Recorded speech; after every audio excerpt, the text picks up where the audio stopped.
It's Absolute Radio, and tonight we're lucky to have in session Tori Amos. Hello, Tori Amos. Hello, Jeff. It's an absolute pleasure to have you here, and you are kind of semi-British now. Wow. I mean, I'm married to a very British husband, a very difficult and grumpy sometimes, but gorgeous.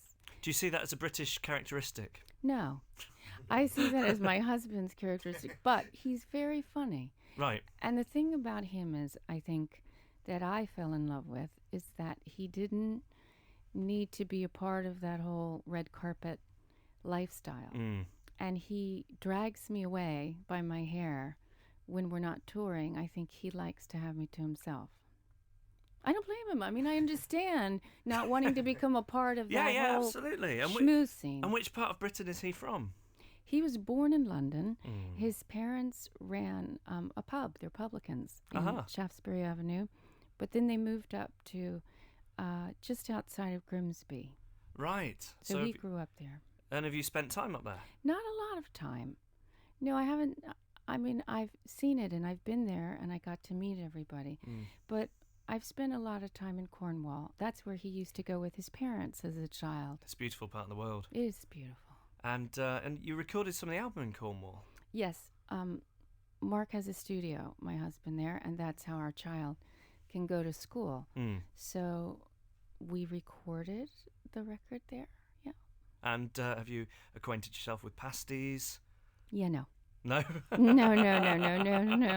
Of course, it's one of the great American cliches of Americans visiting the UK to moan about the food. But is there any British food that you've thought, actually, that gets a bad press? Well, the pickled onion? No, yeah, gross. That's just so disgusting. I mean, there are things I have a difficult time with. But I must say, my husband's an amazing cook. And he gets fresh fish, and he's really good at it. And is there any aspect of the culture? Because in modern times, in a globalised world, we're all living in very similar ways, but from one culture to another, there are certain things which are just completely befuddling. Is there anything about the British culture or British society that you can't get your head around at all? Well, I'll say the best thing about you first. Okay. I think the best thing about you all is when things are, I think, gloomy and difficult, you all rise to the challenge. Your humor kicks in. Yeah, the gallows humor, the blitz spirit. And you're at your best, I think, when that's happening. I think, don't take this wrong. Okay. But I think when people start to have success, or there is success, not me, I'm a guest here, but I've noticed sometimes that dealing with success, you all sometimes feel a little bit guilty. Yeah, we don't like it. If you get too successful, yeah, then you start to feel, oh no, yeah, exactly. I'm getting successful. If you see an American on a chat show, they're pleased about talking about their success. You see a British person on a chat show, they're embarrassed about it, and they want to deconstruct it in some way or stick a knife in the back of it. It's a strange kind of thing, because in the States, I think the whole idea is, oh, if they're doing well, I want to do well too. Yeah. But here it's, oh, they're doing well, I have to cut their legs off and tear them down. I heard an interesting thing that a difference between the United States and Britain in the society is that if you see a guy with a really great car in America, you think, look, there's a guy with a really great car. If you see a guy with a really great car in Britain, you want to get your key out and put a stripe down the side of it. I've heard that too. Yeah. Yeah. There is some truth in it. And how are you at British accents? Can you do a Cornish accent? I'm not very good. I can do my Mummy. Sometimes she'll do that. I don't like that. But no, I'm not. I'm one of those Americans who stayed American. I vote in the States. I mean, in a way, I truly try and be a very good guest, because the way I look at it is a lot of people would rather have guests at their Christmas dinner than family. Yes. I mean, I know that one myself. So I guess, no, I don't vote here. I don't assume or presume. I didn't grow up with this culture, so I don't really know some of these very deep-rooted issues that, say, my husband, for instance, he didn't want to live in the States. He just said to me, look, I'm crazy about you. I love you. I want to know what your like at 80 walking down to the garden path, but I cannot live in America. And he told me why he didn't want to bring up a child in the States. He was worried about the violence. And this is his, I don't know, his, what do you call, power nexus. Britain is really, you can't take that out of Mark. Yeah. And he said, "You're a better traveler, wife. You can travel. Get on a jet." So we have a bi-coastal, I have a, what do you call it? Some people have a bi-coastal relationship. I think mine's bi-continental. And we've always, I think, this country, from memory, I've been like sort of racking my brains thinking when we first heard of you in the early 90s, we've always clasped you to our bosom somewhat. I think you're well received over here. Well, that means a lot. I mean, that's always meant a lot to me. And I don't know. I think that I've tried to learn a bit your humor and how, at first, I have to tell you, sometimes I couldn't understand what anybody was saying. I would say, could you, especially if you get in the Mancunian, the accent. That's where I'm from, and you're doing very well. I'm doing good now. Yeah.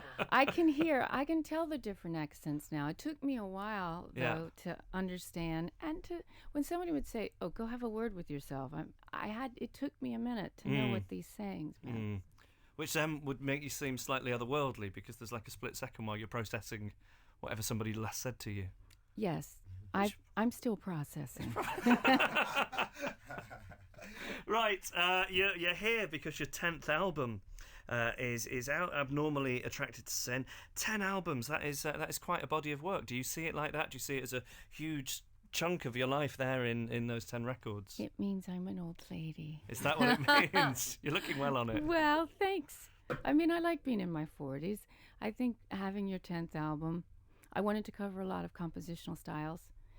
There have been different ones in my career. I was known as a singer-songwriter, and yet the composer in me has wanted to stretch over the last few records and write things that aren't necessarily centered around the piano, but around maybe synthesizers or even other instruments. I just needed to stretch. Yeah. It's understandable. I'm not saying I won't do an album where the piano's more centered, but before I went back to ever doing that, I needed to grow as a composer so that I wasn't repeating myself. But there's no. Do you feel any sense of pressure that people who buy your records think, "Oh, Tori, she's the girl with the piano," and then as an artist, you think, "Well, I better keep playing the piano because people like it"? I think some artists do stick to what they know because that's the kind of composer they want to be. But for me, I grew up listening to all kinds of things. Abbey Road was one of my favorite records. And so as a female singer-songwriter, that direction and then Abbey Road are two very different directions. And yet all my life, I've tried to say to myself, I want to expand and not always just write for the piano, but write things that other instruments can dig their teeth into. Okay, well, you're gonna play a couple of songs live for us tonight, and alone at the piano. Yeah, what is that instrument you have there? Yeah, stretching. So in session tonight, here is Tori Amos. The album is Abnormally Attracted to Sin. What is sin? Is there such a thing as sin? Is the notion of original sin just a thing that's been handed down? What is sin, Tori? That is another British thing. See, the Brits and sin, it's different. Americans are very influenced by religious thinking. And I know this is hard for you guys to conceive because you have more of a class system. If you have anything here, there's that impedes people. But there's an imprintation that happens with shame and guilt, and I'd say a segregation of sexuality and spirituality, especially with women. So women have a really tricky time integrating, say, the idea of eroticism and spirituality. So eroticism, you'd almost think that the church fathers kind of figured out, well, if we put that top shelf porno, then women who are, say, feminists or respectable or in their mind more intellectual don't want to embrace that because that's a different side of self. And That's no fun. You got to embrace eroticism. So I'm finding it difficult. I know you're talking about this from a woman's perspective, but I'm finding it difficult as a man. On one hand, I have the idea of erotica, which maybe would be an Emmanuel film. Yeah. And then on the other hand, I have spirituality, which is maybe somebody meditating or feeling the love of the Lord or any of these things. And I can't think of two things further apart from Well, me. see, husband says to me, I have no problems, wife, shagging my meditating wife. So I'm all for it, if that makes you feel better.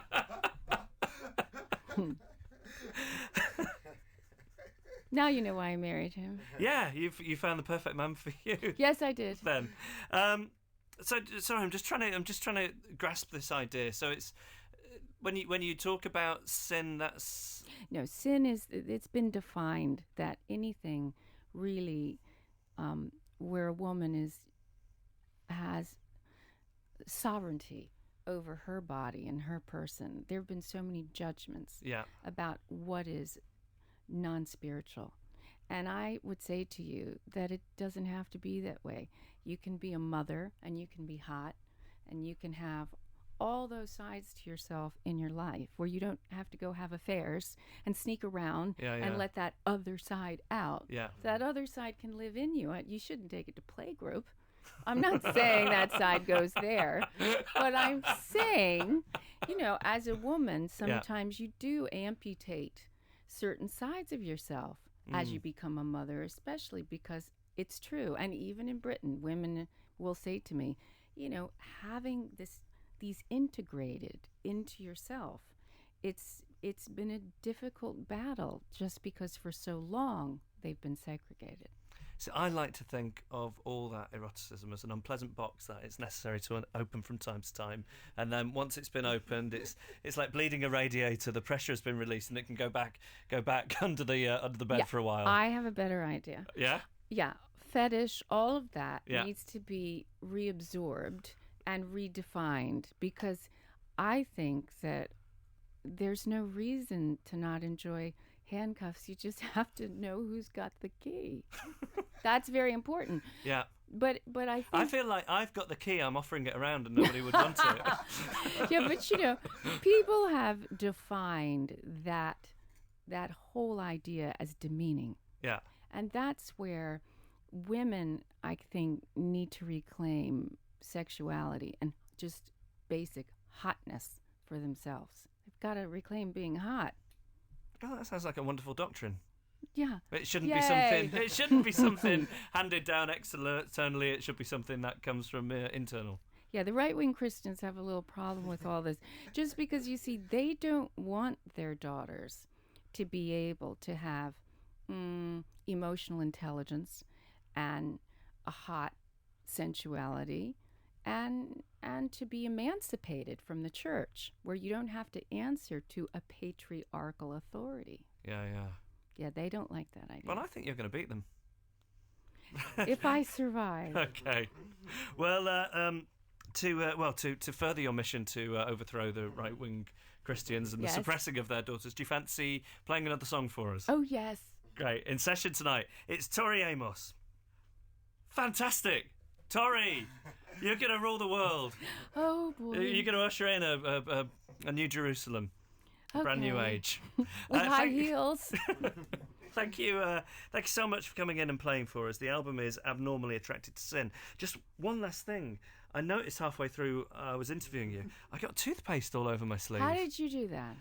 Do you know, it's a long story. That's probably it's fine for radio Trying broadcast. To give your key away to yeah, somebody who holds your exactly. handcuffs? You got it. So I can only apologise for that. I hope you didn't find it off-putting. No. Okay. Well, thank you so much for coming in and seeing us. Thank you, Jeff. Bye, everybody.